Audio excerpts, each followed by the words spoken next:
ரீசெண்டாக சைஃப் அலி கானை அவரோட வீட்டிலே வச்சு கத்தியால குத்திட்டாங்கன்னு கேள்விப்பட்டிருந்திருப்பீங்க. 5 நாளோட ஹாஸ்பிட்டல் பில் எவ்வளோ தெரியுமா? 36 லட்சம் ரூபாய். ஆனால் அவர் எவ்வளோ பே பண்ணாருன்னு நீங்கள் தெரிஞ்சுக்கிட்டீங்கன்னா கண்டிப்பாக ஷாக் ஆகிடுங்க. டெய்லி இந்த நான் ஃபாலோ பண்ணிக்கோங்க.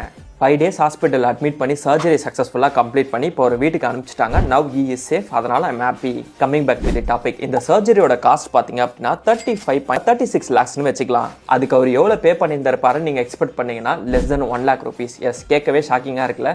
ஆல்ரெடி இன்சூரன்ஸ் கம்பெனி சர்ஜரிக்கு முன்னாடியே 25 lakhs ப்ரீ அப்ரூவாக கொடுத்துட்டாங்க. அதனால் no need to pay any single Beni.